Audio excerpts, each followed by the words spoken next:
When a best-of-7 series is tied 2-2, the winner of Game 5 goes on to win the series 79.1% of the time. I'm not going to go ahead and call tonight a must-win like I did ahead of Game 4, but it's a best-of-3 series now, baby. Race to 2 wins and moves on to that third round. Hello and welcome to Pre-Gaming with Bordsy, brought to you by Sherwood Ford the Giants. I'm your host, Aaron Bordato, joined by Tyler Yaremchuk, live and in the flesh. Be sure to subscribe to the ON YouTube. Drop down your courtesy like, get in the chat, because Troy Stetcher's in right now, and he just gave us a heart sign. He's got time. He's got nothing but time. He can send that one from up above in the press box. Sergeant Battle, he's in. Oil in 6. Says, I wish I could have made it out to Greta tonight. Just imagine I'm there in spirit, please. Absolutely, Battle. But we're back here. We're at Greta tonight, start of a May-long weekend. So why not just get it started early? We pointed out today, future you can deal with your hangover tomorrow if you have do, one in fact, more work day before the long weekend. If you're going to be hungover, get paid for it. Get down to Greta. That's just simple science. Tyler, this will be your first playoff experience this season, right? So you're going to get a good taste of it if you've been down here so far. You know it's been lit down at Greta, but we got a whole squad coming down. Dude, we had one of our buddies who won the trip for Arizona. He just sends me a DM, goes, hey, he lives in Calgary. I'm up in Edmonton for a couple meetings. Where should I watch the game tonight? I said, are you kidding right now? Are you fucking with me right now? No, he's out here. We're going to have Bag Milk here. Jay's here. Liam's in the flesh. And, of course, you, Mr. Yaremchuk. Yeah, I'm fired up. Our boy Craig from Arizona. What up, Craig? Craig. He's not listening. Hey, Craig. Hey, there you go. I got to give Craig some love. Yeah, I'm fired up to be here. This place is going to fill out. We're still pretty far away from puck drop. They got good specials on right now. I brought my buddy Skirk and my girl Amber, and they sat down and they heard that there were buckets of seltzers on special. So when I came back from helping you guys set up and all this, I walked over. They have a full bucket of seltzers over there. So they're letting her go. It's going to be a party night tonight. Absolutely. It's going to be a party night tonight. Also, shout out Greta. They dropped a new menu today. I just tested it out. I got the new spicy chicken mac and cheese. That looks legit. And I still got a little savesy right here because I'm not going to get into the details of why not. But the Edmonton Oilers and Evan Bouchard pulled a rabbit out of their ass at the end of Game 4, just over a minute after the Canucks tied that bad boy up with under 2 minutes left in the third period. Evan Bouchard with that clutch team. He beats Archer Shilovs with 39 seconds remaining. It was his second game winner in 3 games. He scored the OT winner in Game 2. Shout out to Ian Cole for that bad boy. But it evened it up, dude. 2-2. I said best of 3 series starts now. Obviously, Game 5 is in Vancouver tonight, which is massive because had you dropped Game 4, your back would be against the wall in more ways than one. The Oil in that game, I saw some people, they're kind of torn about it because you had a 2-goal lead. You ended up blowing it once again in the third period, but you found a way to dig deep, play hard, forecheck hard, which Laddie Schmid sure pointed out to us today. And they got the win. Tyler, I don't apologize for W's, especially in the NHL playoffs, but it was a roller coaster. Again. It was a massive roller coaster, but you're bang on, man. You don't apologize for W's. In the Stanley Cup playoffs, you need 16 of them. You shouldn't feel bad or upset about any single one of them. A win is a win. And listen, as much as I'm someone who sat here and said on every show I've done, we haven't seen the Oilers A game yet. No, we haven't. We haven't seen the Oilers, or if we would have seen the Oilers with competent, average goaltending, this series is done. We're not sitting here right now. We're kicking our feet up watching Carolina and New York at home, not at Greta. Still, you know the playoffs are going to be a dogfight. You know you need a lot of things to break your way. You're going to need an element of luck throughout the run and things like that. So I think for the Oilers right now, what they're pushing through is, or what they have pushed through, I think, is the adversity that they're going to face. And what they did was they didn't let the adversity of Stuart Skinner going through a slump sink them. They didn't let the adversity of, maybe a couple calls in that first game not going through their way. They didn't let any of that sink them. They found a way to stay alive in their series. And we watched this Oilers team during the season. From December onwards, the best team in the NHL. That's not a homer take. That is straight up. Fact. That's the fact. That's math, folks. They were the best team in the NHL by a wide gap from December on. You're telling me that team's not going to find a way at some point over a 7-game series to string together a couple of games where they're at A+ or better? It's coming. It's coming. And if I'm Vancouver, I'm scared. It's a matter of time. It's simple science that we put it that way as well. I just think it's tied 2-2, and you have not seen, as you pointed out, close to the Oilers' A effort game. It's been one line, I guess 2 lines after last game, which have done most of your offensive production. Imagine you got some bottom 6 scoring. Imagine you shore up the goaltending on your end, and we're sitting pretty. Best of 3, though, dude. It's coming down to the nitty-gritty. This series went exactly the way we wanted, and as company men, this could be the ideal 2-7 shutout Canucks Army. But the man of the hour in that game, in Game 4, was Calvin Pickard. I said he had the pressure of an entire city on his shoulders. And what did he go out and do? He provided stable, comfortable, cool goaltending for 60 minutes. Numbers not eye-popping by any means. Even watching it wasn't that eye-popping. He made 19 of 21 saves for a .905 save percentage, but simply got the job done. Nobby said he looked like a guy who's played 100 career playoff games out there. Kelly Rudy kept saying on the broadcast that he looked nervous at the beginning of the game.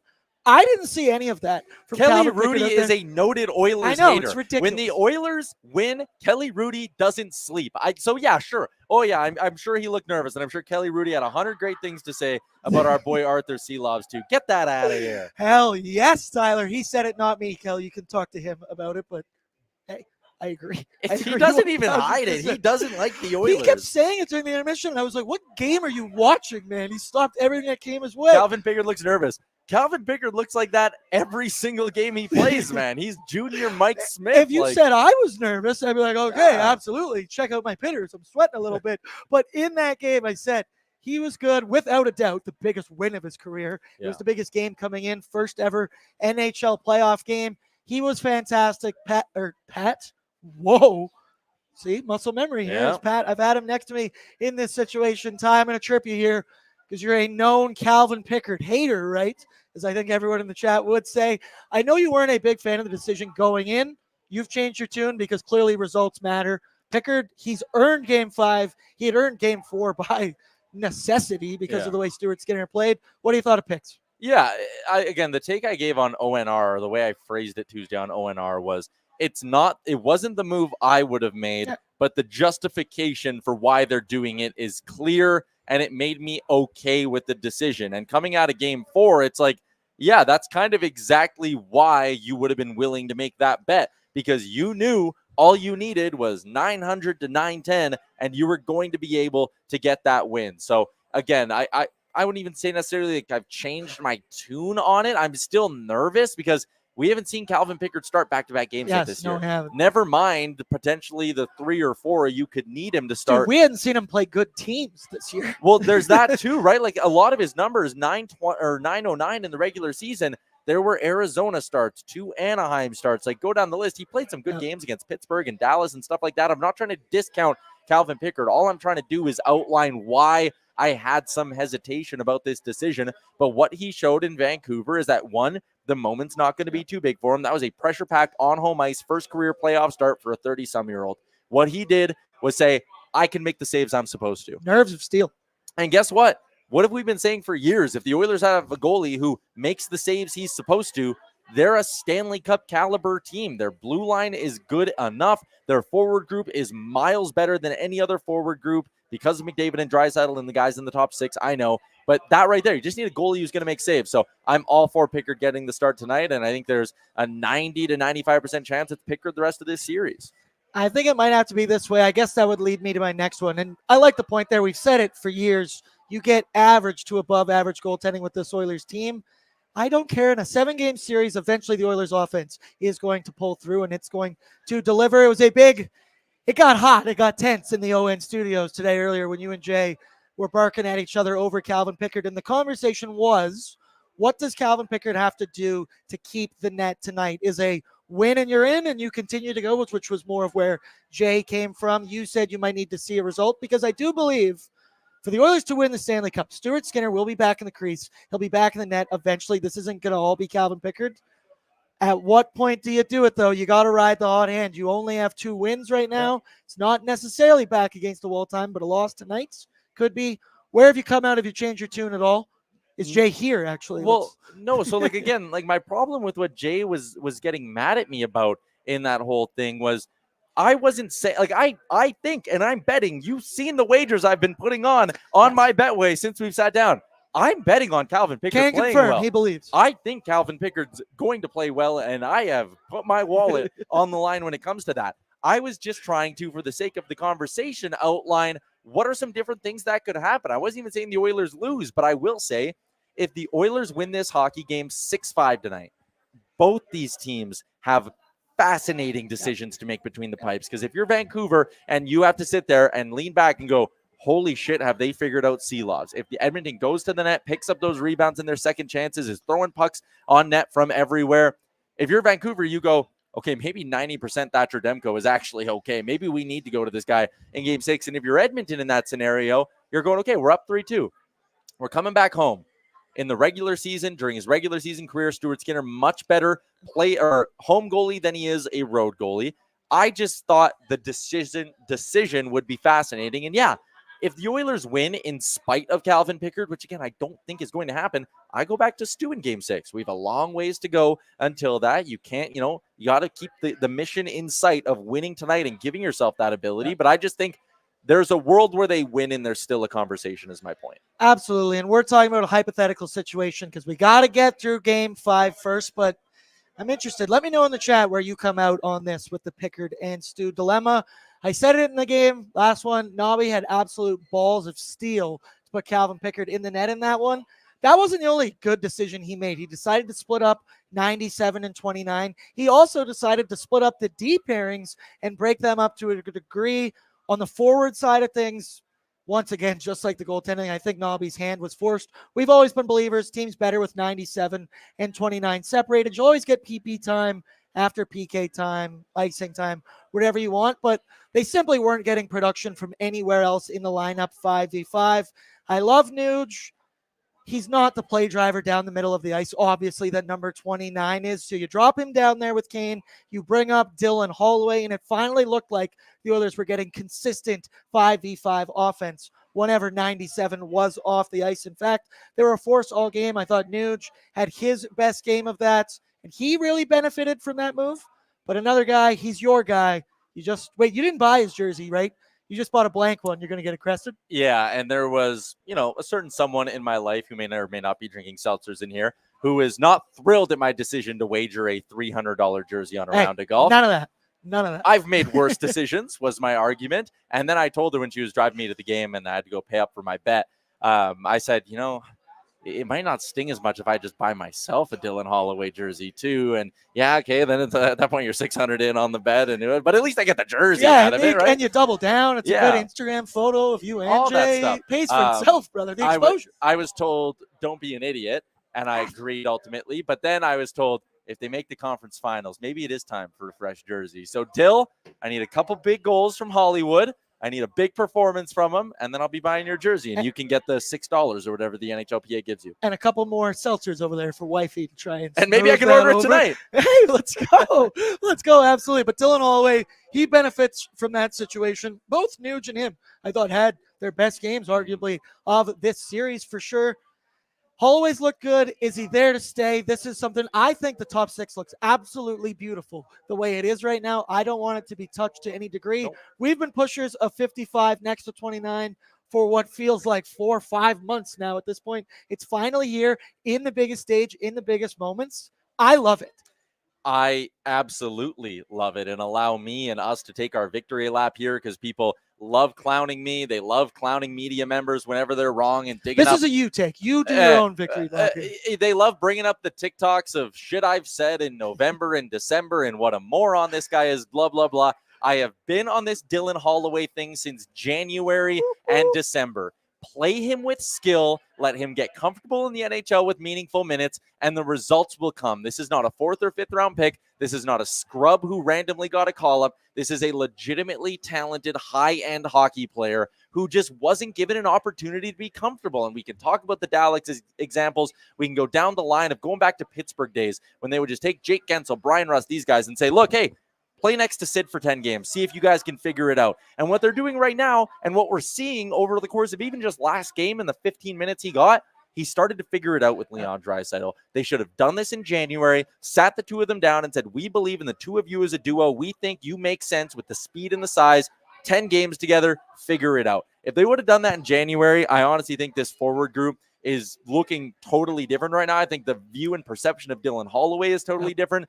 But I'm happy they're finally coming around. Holloway had an unbelievable performance last game. He had an unbelievable performance back against the LA Kings. People forget he doesn't score those 2 goals against the LA Kings. Who knows how that game ends up, right? I know it was the OTL and all of that. But the point is, play skill with skill. Give young, high-end players opportunities, and you get results. And I'm loving what I'm seeing from the Alberta boy, Dylan Holloway. It just makes too much sense. I'd argue, remember when it was, I think you were around the Seattle game when you went there? Yep. Dylan Holloway was playing great. Finally got a couple shifts up there with 29. Boom, gets hurt. And then it doesn't happen. My hot takes list would look a lot better because I predicted 20 goals for Dylan Holloway. I know you did that last year. Yeah. Maybe next year, brother. Maybe next year. I want to get this one from Bo. He says, Tyler, put on the gold Ray-Bans tonight for Hollywood. They're not gold, but son of a bitch. Oh, shit, he's in. We're in. Woo! It's Hollywood time. This star is shining bright. I'm a believer in Dylan Holloway. Holloway anytime goal scorer. Where's my Betway? Yeah, nope, you got to get that in there. Nice. You look good right now, buddy. Buddy, block out all the haters because I know you do have a couple. The other thing I mentioned was the balls of Nobby to switch up the D pairings in that moment. I called it a must-win game. You put Vinny with Nurse. You put Kulak with Cody Ceci. I thought it worked absolutely beautifully and was completely justified. Vinny, to me, is just a such better partner to be with Darnell Nurse because he's such a stay-at-home guy. He is a consistent stay-at-home thing. And the thing that makes Darnell great and is arguably his greatest asset is his skating, his ability to jump up in the rush. You saw more of that in Game 4, and I think he gets that longer leash because he doesn't have to keep checking, babysitting. Okay, do I got to worry about Cody Ceci? And on the reverse side of things, I'd argue Brett Kulak is the best babysitter to be paired with Cody Ceci, and it's not because of his offensive game he has, might just be the deficiency he has as a defenseman at this point in his career, but Kulak, playoff performer too. You know how I feel about Brett Kulak. This switch hasn't worked for one pair. I know it's only one game. I loved what I saw, and clearly Nobby did because he's going back to it again tonight.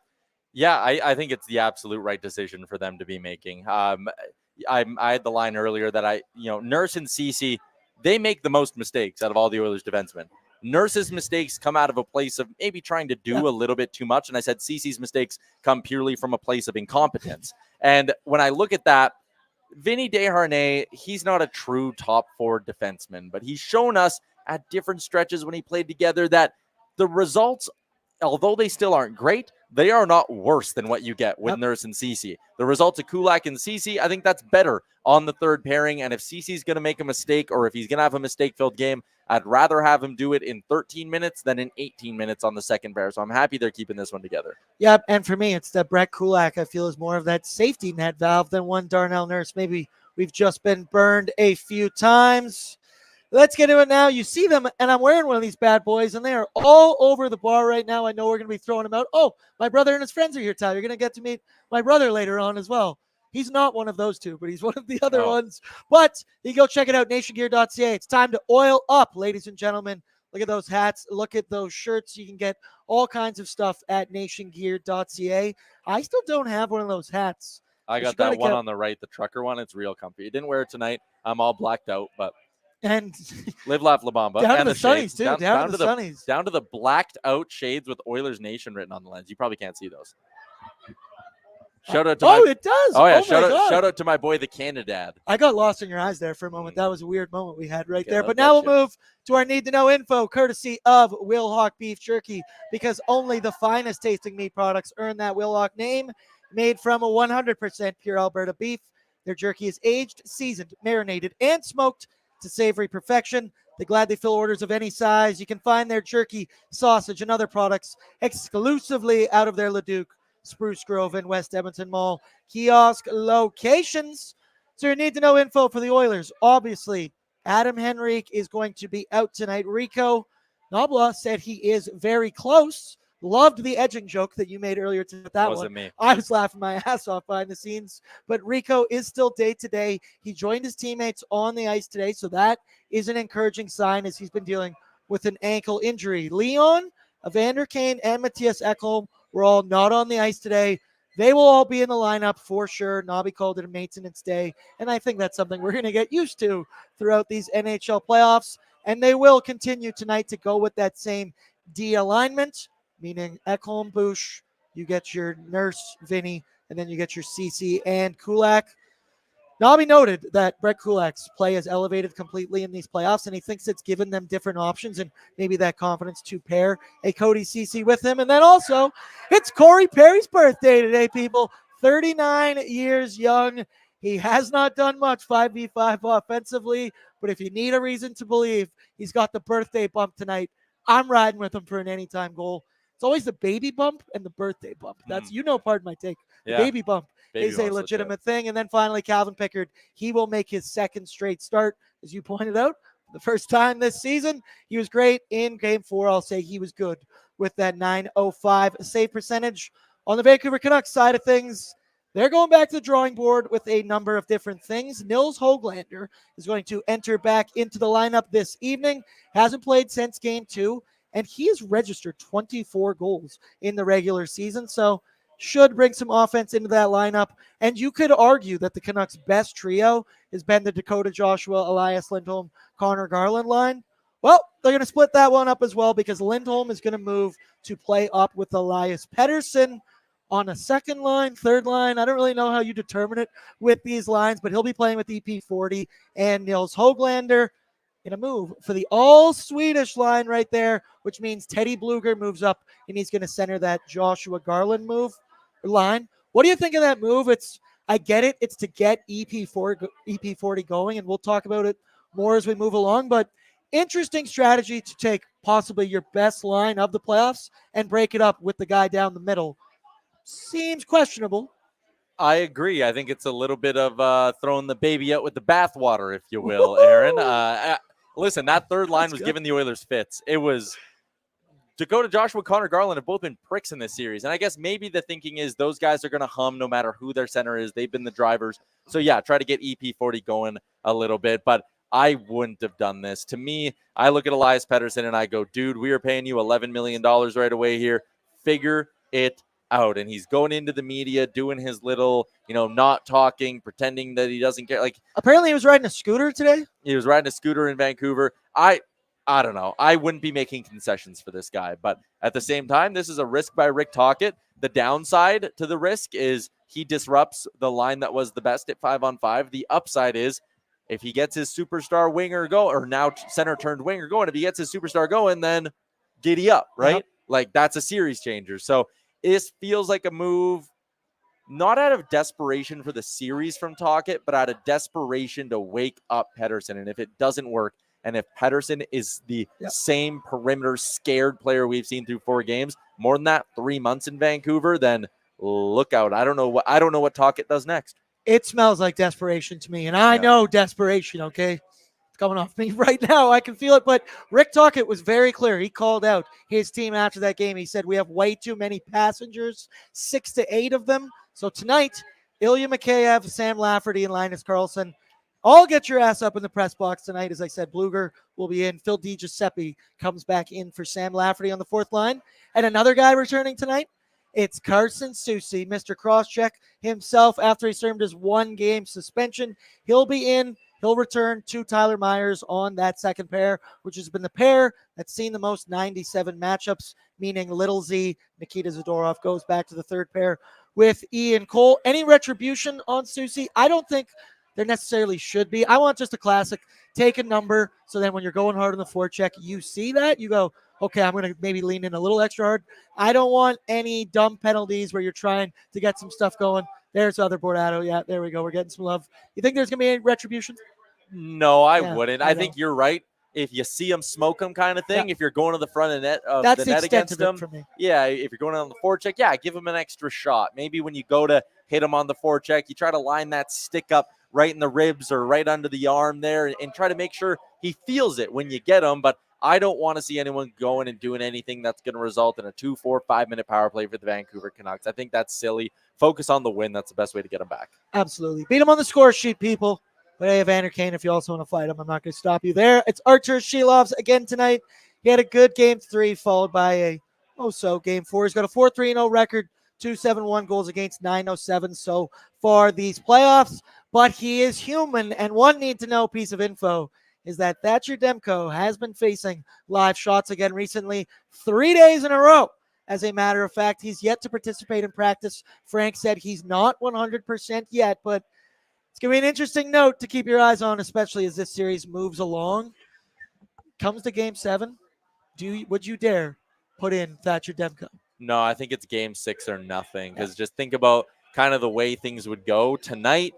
If you lose and Demko's close to ready and you need the spark, you go to him in game 6. If you win tonight and you lose in game 7, I get it, but that's a hell of a spot to throw a guy in who hasn't played in 2-3 weeks. So I think if you're going to do it, you're going to do it in game 6 with your season on the line, or potentially, I guess, reverse of the Oilers. Say the Canucks win 6-5 tonight. Maybe you go, okay, Demko's going game 6, because then it gives us the one game of wiggle room to get him back into it a little bit if he's not totally himself, but it's game 6 or nothing. Shot out of the cannon for me. Yeah, if it's game 7, no, you just simply can't do it. It's too much pressure. Those are great numbers. Yeah. He's going to be nominated for the Vezina, everything like that, but I just can't do it, man. And then, hey, we don't even know how healthy he in fact really is. My Sherwood Ford Giant storyline this evening, though, for me, Tyler, we talked about it a lot.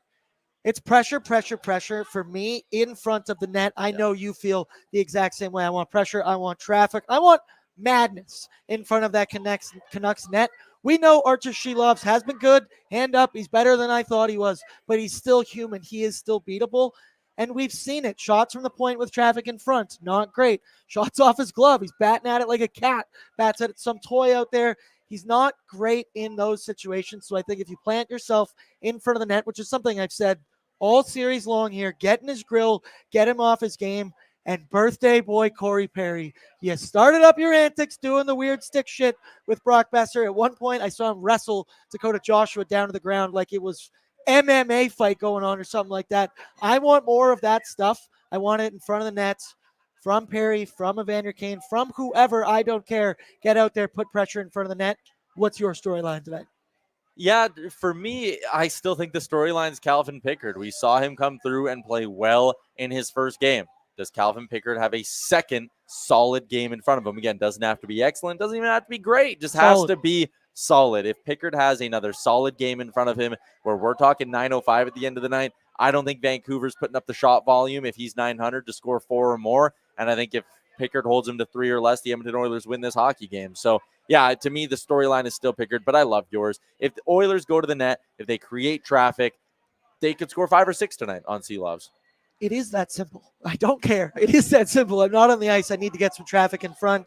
We'll get into it with the Oilers lineup now, and it's brought to you by Sherwood Ford, the Giants, home of the Giants Advantage, the Giants selection of new and used vehicles. It's the best place to find, finance, and service a Ford vehicle in Edmonton and Sherwood Park. There, you can find giant deals and a giant array of services and parts too. Whether you prefer shopping online or in-store, they tailor the shopping experience to you from people who really care. Sherwood Ford, the Giant for a reason.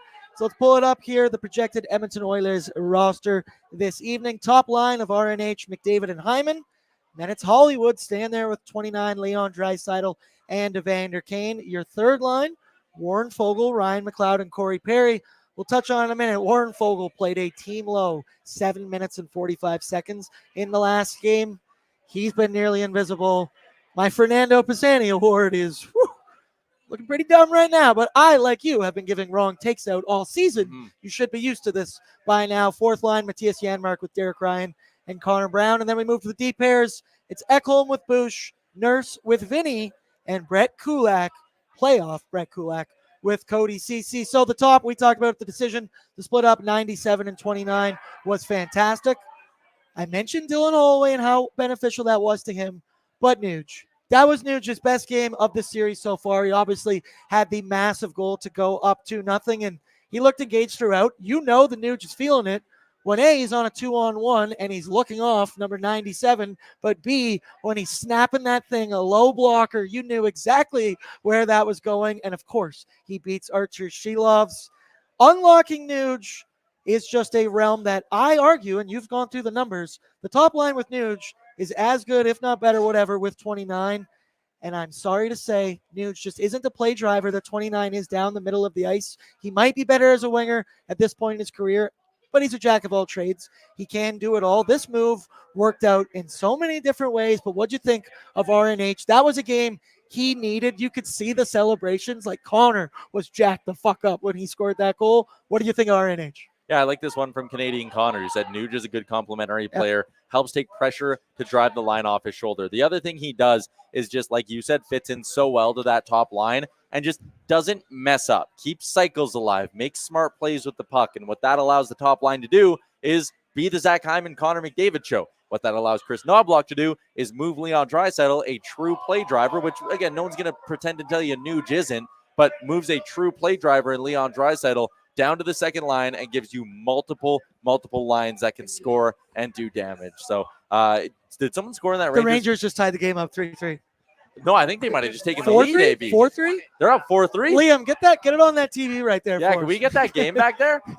Shout out the bartenders and their staff picks. I love them. I heard there's a chance that, or I believe that there's a chance this game affects the start time on Saturday. Yeah, I believe, right? So I think if the Rangers can hold on and win, we might be looking at a 6 p.m. or Saturday night in Edmonton for Game 6, which would be interesting. Come on. And we're going to be back here at Greta to pregame for that bad boy with a live Q&A from my boy Frank Cervelli. Tell him about it. Yeah, so if you're here at Greta at an hour and a half before puck drop, so if it's 6 o'clock, be here for 4:30. If it's 8 o'clock, be here for 6:30. We're going to be doing a live in-person Q&A with Frank Cervelli. It's going to be Frank better than and more unplugged than you've ever heard him before. So you want to get down to Greta. It works out either way. If you're looking for a spot to watch the game, you want to be entertained a little bit beforehand, just come to Greta, stay here, watch the game, drink specials, vibe it on a Saturday night, all that good stuff. If you're maybe heading down to the arena, well, come on down, have a nice, way cheaper than at the building, brewski, and listen to me and Frank Cervelli talk hockey for a bit, and then boom, pre-gaming as well right after. It'll be good. Dude, we make your weekends for you. We make the plans for you. All you got to do is show up, and I guarantee a good time. You also mentioned Frank Cervelli Unplugged. I've only worked here now for about a year and a bit. Yeah, it's good when Frank gets unplugged. It's really get a couple beers in him, too. It's an absolute treat. One guy that has been an absolute treat in these playoffs, and it's his coming out party, even though his regular season was a point-per-game player. Holy shit, Evan Bouchard. He is growing up, dude, right in front of our eyes. He is becoming an elite defenseman. We talked about it. We love Jason Greger getting into it with guys online about whether or not he is elite, but he's been so assertive all over the ice in more ways than one, offensively and defensively. He's controlled. He's calculated. He steps up in the rush, but he's been so calm in his own end. And all of this feels like it's come out, I don't want to say out of nowhere. We know he's capable of doing it, but he's really elevated his play in the playoffs. We've heard next to no Bouchard slander in these chats throughout these. And Greger said Bouchard has undoubtedly outplayed Quinn Hughes so far in this series. Bouch is currently third in the NHL playoff scoring race. Who's ahead of him, you might ask? Oh, 29 and 97, his own teammates. There you see it on your screen. But he became the third fastest D-man to ever reach 40 NHL playoff points. And Tyler, dare I say, he is borderline MVP of this team right now through the playoffs. Yeah, he's already racked up, 3 game winners in this playoff run. The OT winner against Van, the one the other night, and then a couple of back in round 1 against the LA Kings. In the last 3 playoffs, he has 5 game-winning goals. Only one other defenseman even has 2. I think the number is 30. That's crazy. I think there's only 32 defensemen who have even scored a game winner in the last 3 years. If you go to the last 2 years, which is actually when Bouchard scored all of them, there's only 19 defensemen who have even scored a game-winning goal at all. Evan Bouchard has scored 20% of the game winners by defensemen. It's crazy. Just trying to compute and process those numbers. Holy shit is my reaction to that. He's been absolutely fantastic. Patrick, is Bouchard our Pisani?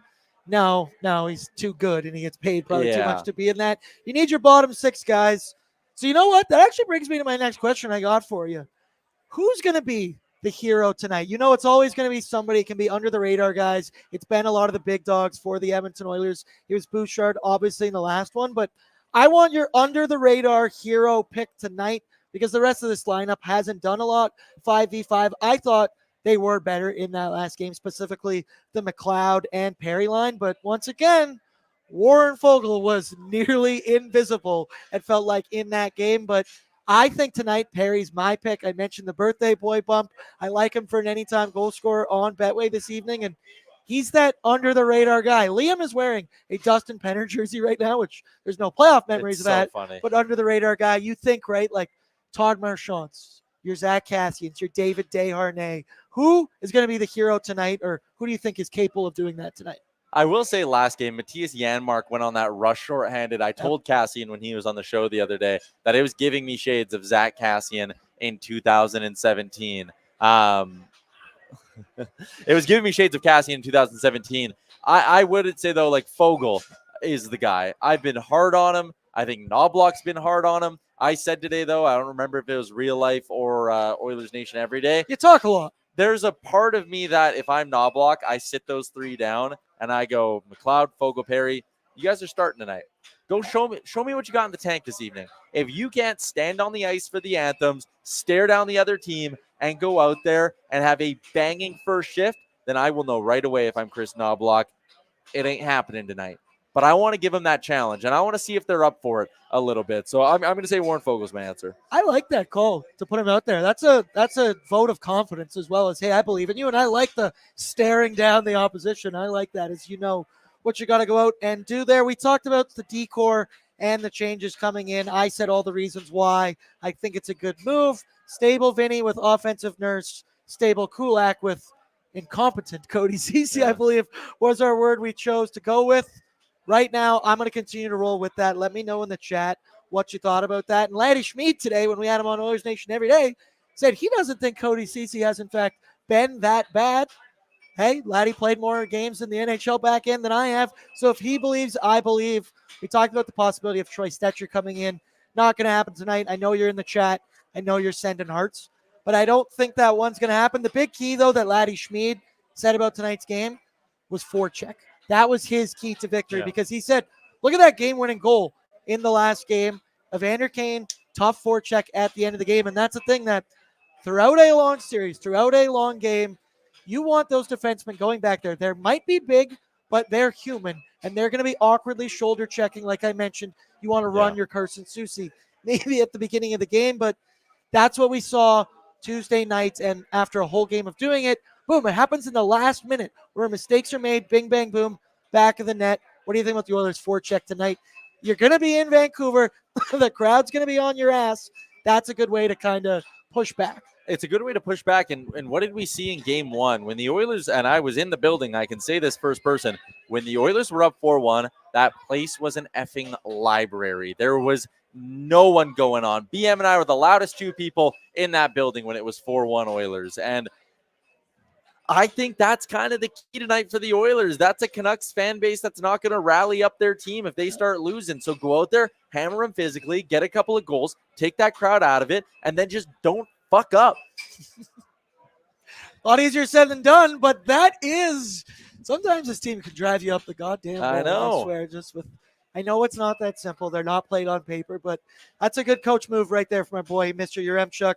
Let's move along now to our starting goaltender report, brought to you by Sherwood Power Sports and Marine. They're now open, and they are spectacular. They've got service for all makes and models. Bring them your service troubles. You need an inspection, you need a test run, you need some trailer TLC, or just a fresh oil change. It's adventure time. They've got you covered. Summer's almost here. People are coming out right now, dude. Just being out here and seeing it. It's not a great day right now. Our boy Brett said it's starting to fill up in the bar too. It's awesome. Yeah, absolutely. We just saw our boy Bag Milk came in and he's ready to go. So Brett, let's pull it up and let's take a peek first at Calvin Pickard's numbers so far. This is the combination of one game and 3 shots in the other game, I do believe. But that's it, man. Those are good numbers. It was a 905, obviously, in the last game. Those are good numbers, not great numbers. That is simply all you need to do. And he's a career journeyman. The story of Calvin Pickard, just for a moment, it's incredible, dude. Like, this is what dreams are made of. I said, Kelly Rudy can say he's nervous all he wants. His parents were the most nervous people in that entire building. I hope they're going to be in the building for this one again tonight. But Calvin Pickard, it's been an incredible story. You always find it in the playoffs. You find magic, trap lightning in a bottle, whatever might be happening with Shelovs. I don't expect Pickard to keep this run going on for the whole playoffs, but I'll ride it as long as we can, Tyler. Yeah, I'm with you, man. It is until the wheels fall off. Yeah, like it's 139 career NHL games now at the age of 32. For him to just be making his, like, you're right, it's an absolute fairy tale story beautiful for the guy. I'm going to double check the numbers. Like, how many American League games did this dude grind through? I mean, knowing what I know about Calvin Pickard's career, how many ECHL games did this guy grind through? 321 career AHL games. He only got 5 AHL playoff games in there. Look at his WHL career, 241 career WHL games. He only played 5 WHL playoff games. This dude, since making the move out of minor hockey into major junior, has played over, what would that be, 560 plus his NHL. We're looking at about 700 games since he came out of junior hockey, and at all levels, last night was his 15th playoff game ever. That is insanity. And how does he show up with such ice in his veins for those games? Because except Kelly Rudy says he was very scared. Kelly Rudy, I'm not going to say what I was about to say. So we are live. We're not, but yes, he's not nervous. Okay, I'm not public enemy number one, Kelly. Absolutely. Get in line. We got some haters going down right now. Taking a peek, though, let's take a look at Archer Shilov's numbers so far. We showed him earlier. Obviously, he's going to be in the game tonight. He's in the net. Ty, we've talked about it ad nauseum. He's beatable. He's human. The Oilers can do it. I expect them to do it. I would think he'll have a sub 900 save percentage tonight. But my thing, once again, it's maybe not just shots, because that's one thing we started to do, but it was all from the outside, high danger. You need those guys in those areas for your second chance opportunities as well. But Shilov's we know what he is at this point. Yep, and I think the Oilers by this point know the book on beating him. His glove hand drops a lot of pucks. They beat him twice on the blocker side last game as well. The other one was obviously the Leon Draisaitl bullet on the power play. So the Oilers should by this point know how to beat him. Get traffic in front. If you have a clean look for that blocker side option to be open, and you go from there. So again, like, what's Betway got? What's the team total? Can I boost that thing up? Like, let's get going here a little bit. I think the offense is going to start humming at some point. The Oilers offense cannot be held this quiet for this many games in a row. Wake up. The Oilers are slightly less favorites tonight, right?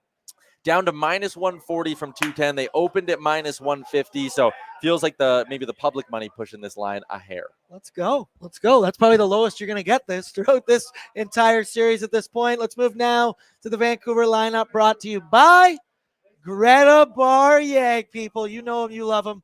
My absolute favorite spot in the city. And I've made it a family event, Tyler. I brought my mom a couple times. I love it. I got brother Bordsy coming down. You know him from the Oilersnation After Dark chat if you've been in there. But all your pre or post game needs tonight. We got some prepaid shots when the Oilers score their first goal. We got a bunch of Oil Up t-shirts. Tyler, what do you got? I'm just excited about the prepaid shots. We're just trying to just excited for the prepaid shots. F the camera. Yeah, it's going to be a good one tonight. And a bucket of seltzers. If you're looking for a spot to watch the game, the Moss Pit might be a little cold. Tent might be a little cold. Temperature's nice and warm inside Greta right now. And we're going to be feeling good tonight. And the whole crew's here, as I said. Jay, Bagmilk, Tyler, Liam, Brett, Waz, Peyton, Kennedy. Do we have other people that work for us? Probably, and I bet they'll be here. You can take that as a guarantee. Brett, let's pull it up, the projected Vancouver lineup this evening. I love the way they do these alignments on Daily Faceoff, because now the top line is Nils Höglander with Elias Lindholm and Elias Pettersson.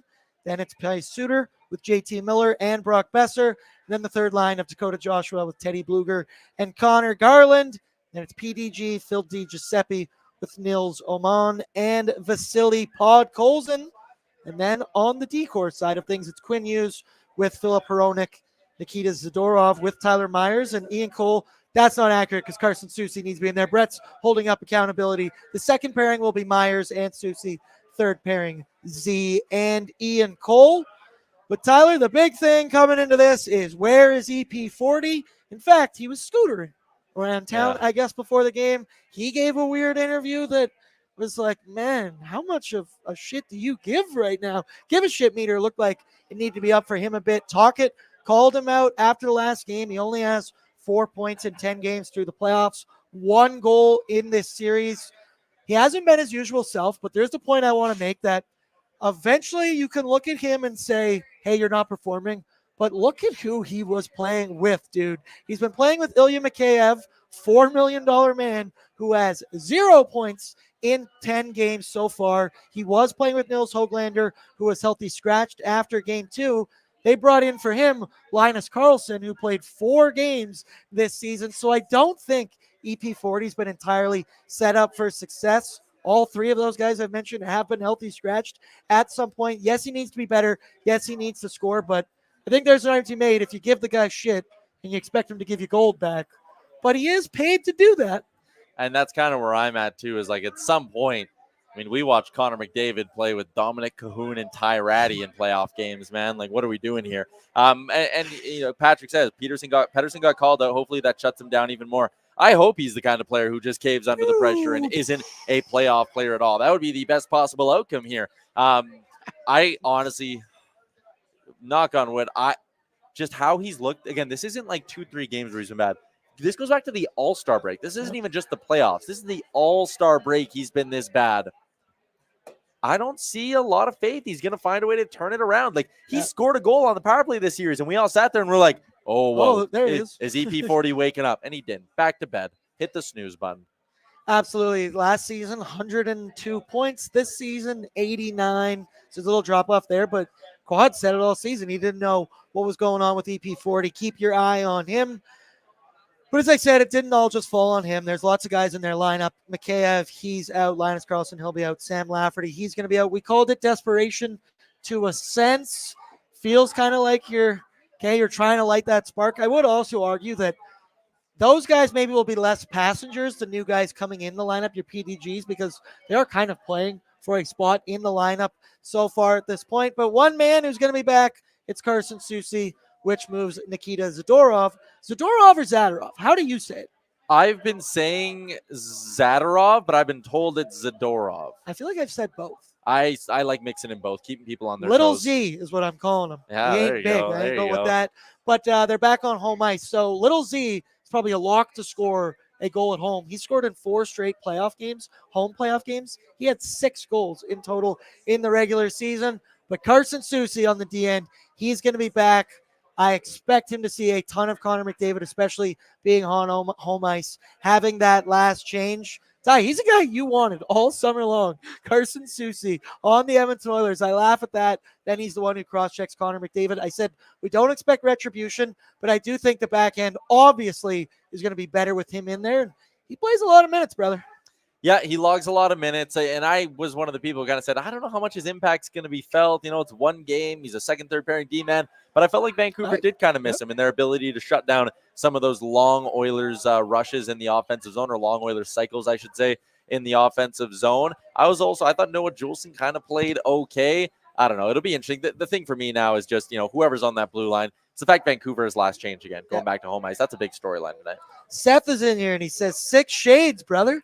Yeah, there were a lot of comments about that. AJ said, just joined. Why does Ty look so badass right now? It's because I'm done with the Canucks shit. I'm done with them. No more. It's a lifestyle, brother. Yeah. Also, Kelly Rudy, that's for you, brother. You can take that one. You mentioned Noah Juleson. That going up for that hit, man, and stepping up. I have a buddy who's a Canucks fan, and we were talking, and he said before, as long as Noah Juleson doesn't go for the big hit stick whiff, we'll be fine. He legitimately said that before the game. Moment it happened, I'm like, dude, you called it in all the wrong ways. Shout out to Ekholm, though, for standing there, take a hit, not make playing a play. scared, take a hit, make a play. Dude, I'm crumbling in that situation. That's like porn for a hockey coach. Yeah, seriously. That's a good way to put that. Knoblauch needed a new suit.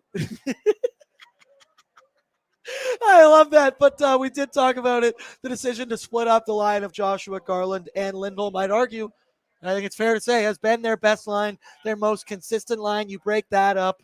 But another line that, I don't know, JT Miller, I feel like he's had a quiet 5 points in 4 games through this series, but it has to be absolutely exhausting to have to be relied on for offense when your job is to go shadow 97 and play defense and skate with that guy the entire game.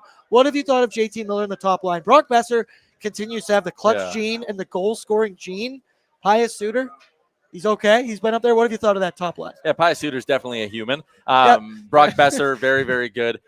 For me, JT Miller, I think the recipe they might have figured out last game was if you get under his skin, he gets rattled quickly. He took that penalty on Leon Draisaitl, which was like, It could have been holding. It could have been interference. It could have been roughing. It could have been anything. And he was so rattled. He was barking at Draisaitl. He was barking at the refs. And the Oilers did a great job of getting under his skin. If you play him physical, he is one of the shortest fuses in the entire National Hockey League. I agree, Maynard. He's done a nice job on 97. I'm saying the Oilers need to do a better job of getting under his skin. Yeah, I'm not going to use the word like baby or anything like that, but he does seem like a guy that you can easily rattle. We've seen it before. Said he's up there in the league for most punchable faces that exist in the NHL right now. We got 10 minutes before we go live, and you got to hop on the mic. You're doing MC duties today, right? Oh, okay. Yeah, it's going to be either you or me, so that's the decision we're going with. Yeah. Nice. I'm going to volunteer you for that bad boy. Well, let's get into time with Betway. 19 plus, please play responsibly with BORDZY's bankroll, and with Betway, you can get a free bet up to $200 if your first bet loses. All you got to do, create a new account, scan the QR code that's on your screen right now to join the action and redeem your bonus. You place a bet, no minimum amount is required. If the bet loses, you will get a refund up to 200 big ones. You can then use that money to bet on your favorite sports. But unfortunately, this offer is only available outside of Ontario. Tyler, I saw your pick today for the Oilers Nation Everyday Betway Challenge. You're never going to guess what my first option is on this one. So let's pull it up right now.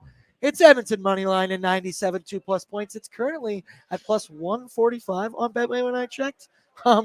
Don't walk, run to go smash on that because I think 97 is going to have a big game tonight.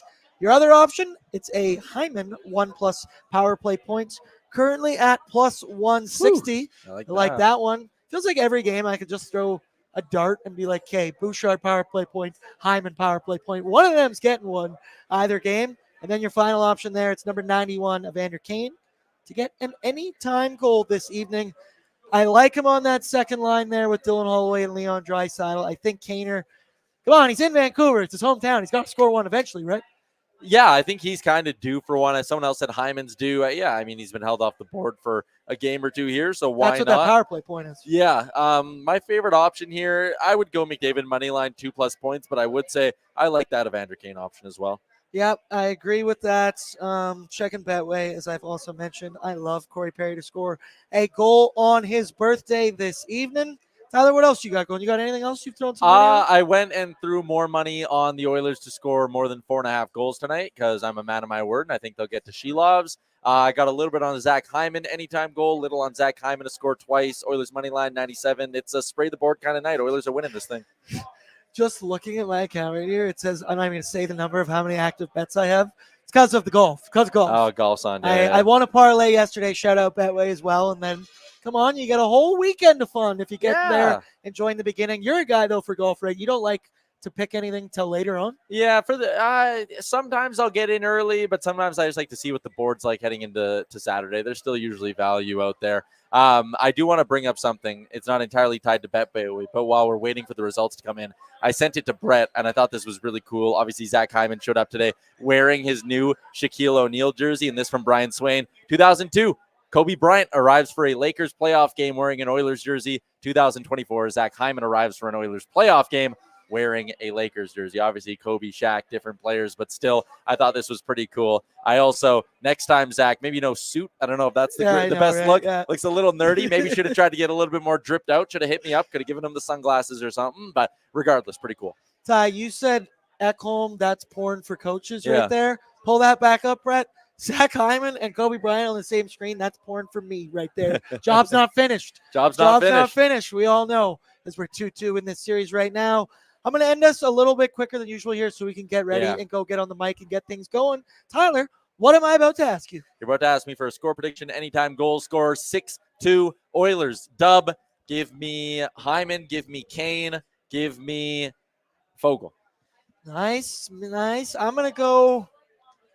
I want more goals tonight, so I'm going to say 5-2 Edmonton Oilers victory. Picks allows 2. My pick for any times. Well, you gave 3 of them, so I'm giving 3. Kane, Perry, Zach Hyman.